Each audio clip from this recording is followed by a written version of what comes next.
First movement of Koyunbaba. So let's just get to the music. The first thing to do is to tune your six strings to a D minor chord. So that's D, A as in standard, D as in standard, A on the third string, then D on the second string, F on the first string, right? And so we actually start with this motion on the left hand that basically is 3 and 1, right? 3 on the sixth string, 1 on the fifth string. And we're going to keep that relationship, sixth, fifth, fifth, fourth, fourth, third, third, second, second, first. But the same relationship as you go through it. So if you watch, hammer, right? Third and second string on a chuck, and then you move your operation down to start on the fifth. But you still play the sixth string open. Now, hammer on the fifth. Then you move that operation further downstairs. You still keep on starting on the sixth. Open, open, open, hammer. And then keep on going south, meaning down. Right? Thumb, index, middle, ring. And then you move forward finally to the first two strings. And just play that chord. Right? A little bit dissonant. Hammer, open, right?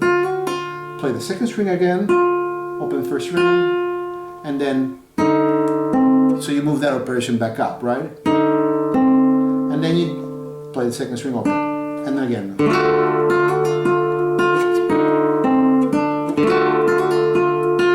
And then you're lining up, right? So you're reading this chord as if it were a drop D guitar, right?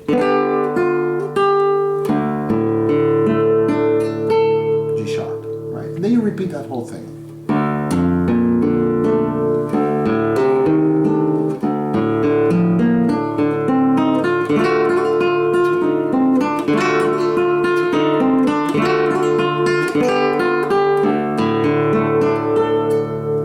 Right? And then you find yourself making a bar in the seventh position. Right? You're holding that C sharp. Well, it's not a C sharp really. What I said according to the score, it's actually an E. Sorry, an F. And then it's all about moving your thumb down the fifth, fourth, and third string as you play the soprano part. Then back to the C sharp. Right, that's 11th fret. And then open your bar, so no bar anymore, just one. Right, fifth, fourth, third. Sorry about that.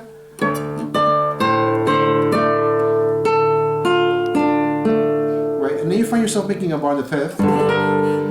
Again, fourth, and this is just in the bar.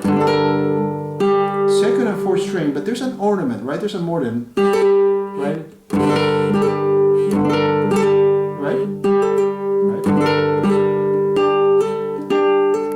Then third position, open G with that.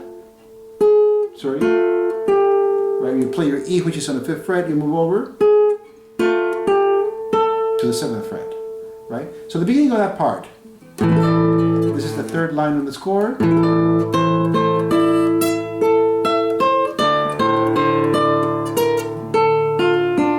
Then fifth position.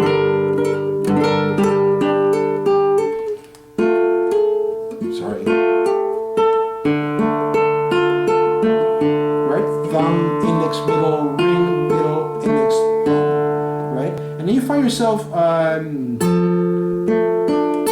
like using 2 and 4, and yeah, apparently that's what he has in the score. And then you go to 1. Pinch, thumb and ring, right? Fourth and first string, F and G sharp, or at least we think so, right?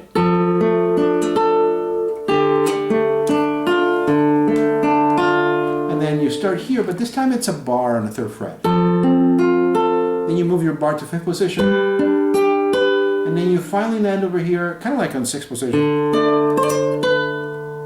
right? G string and ring finger, so thumb, G string and ring finger, then second string, middle finger, right, and A. So your soprano is played by the ring finger constantly. Mordent. That second string on the 7th fret for the F sharp, open, open, right? So out of this and bar in the 3rd.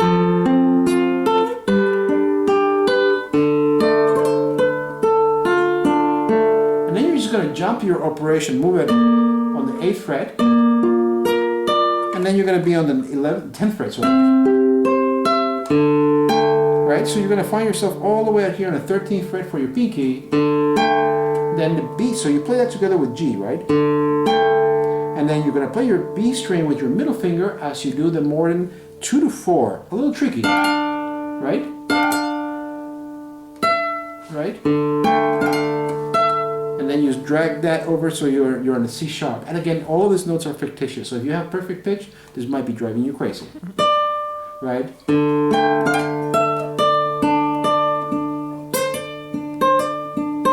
So you jump to 7th position from B to C sharp to do the hammer on. And that just brings you back. So I'm just going to play it.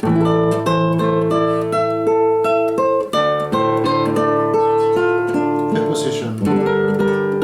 Sorry.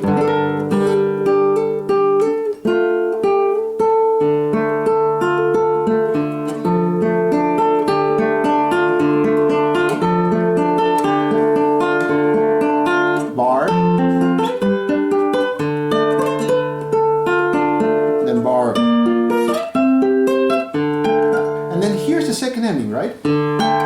Instead of going back, right, you're going to actually move forward.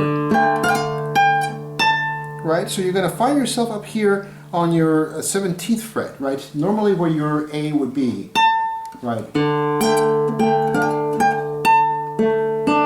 Just open strings, and then you're going to be moving this. So 2 and 3 are on the 4th and 2nd string, and you're finding them here on the 16th fret. Right?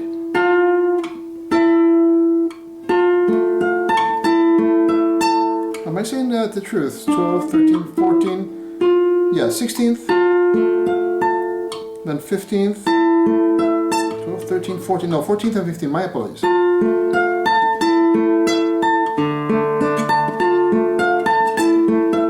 Moving 2 and 3, right? 2nd string and 4th string. 2nd string and 4th string. And if you notice in the video, I'm repeating my ring finger on the 1st string quite often, right? Normally you don't want to do this, but because of all the arpeggios that you have, is perhaps the easiest way to navigate that.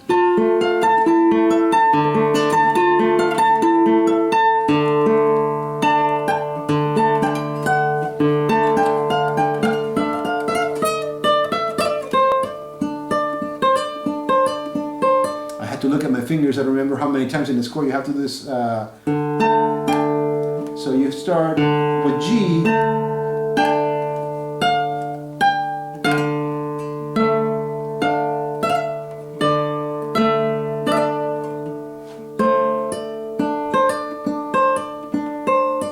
right? And then you have this gorgeous part that comes out of this B flat. And you're going to stretch out your pinky. Right? So you're holding that B natural, and again I know this is a total fictitious note because we're reading a tablature formation, right? It's all bar, first 3 strings together with the 6th string, right? 6th string first, then the first 3 strings, and you have the melody inside on the 2nd string. Then the 3rd string, then 5th fret so to get that C, right? And again, I'll repeat it. Then on the 3rd string,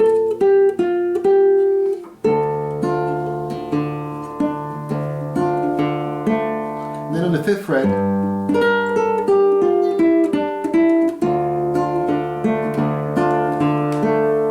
and then you find yourself here on 1st position, and this is a little bit of a stretch, literally. Right? So you're getting to the 3rd string on the 5th fret here, right? A little bit of an ouch. But he thinks that you can do it, and then he's going to push you a little bit further. Then that's on the 3rd fret. With your 2nd finger on the score, you could use 3 if you want. Whichever you find easier.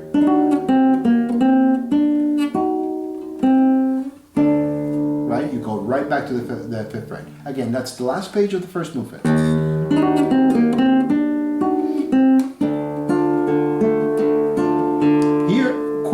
the 3rd fret, open to 3rd.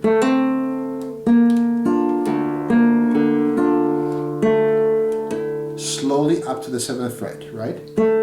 Because that's just 8th notes. First is at the end of the first measure of this. This is basically the second measure of the top of the last page. I don't have measure numbers, but it's just the second measure of the last page. You're starting here. Those are 16th. Those are 8th notes.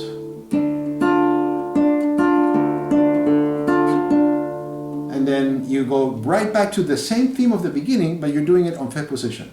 What do I mean? Instead of doing 1 and 3 like we did over here, we're doing 2 and 4. Why? Because we have a bar. Then bring the operation downstairs to the 5th and 4th strings.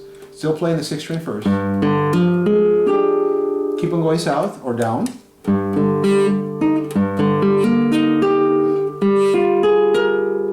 And you finally landed on the first 2 strings. I'll just play it now.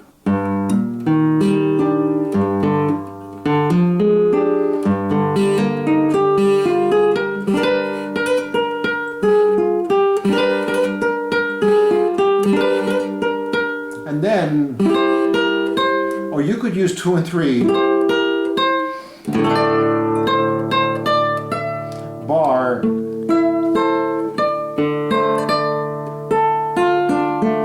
right? So I'll just go ahead and play it this time, starting on 5th position.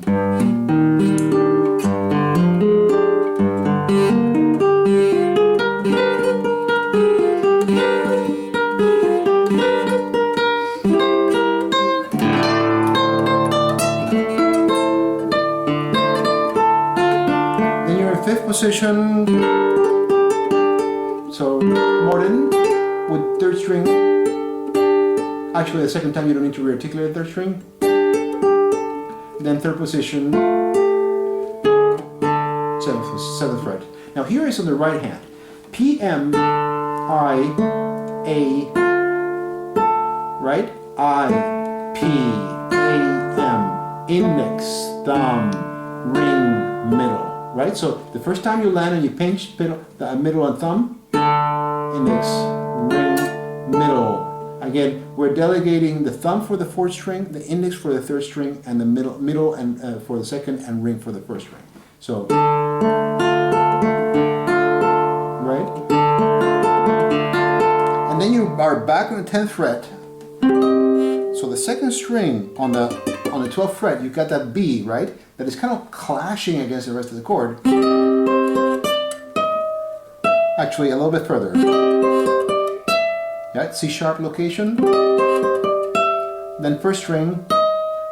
Then 3rd finger back to the 2nd string and to play together with the G string, which is an F in this case. Artificial F is actually a G, right? And then without the bar. Jump to 7th position, just to get that F sharp. And again, that part is just the last line of the last page of this movement.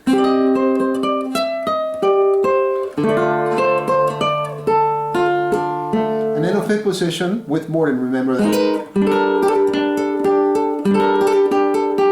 Second time to play the 3rd string. 3rd position like before.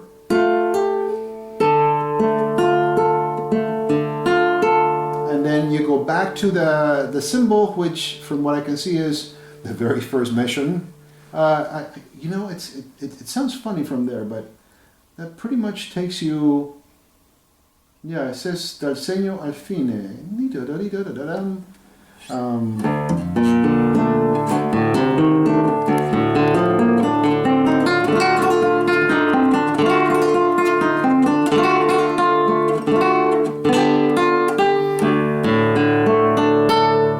That's the end of the piece.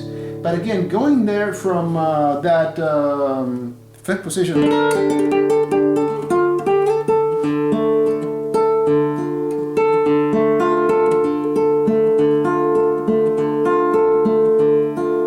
maybe you have a decrescendo, it does say Moreno in the score, and you can bring that to take you to the beginning. The second movement, a lot of fun. We'll deal with that in the next video.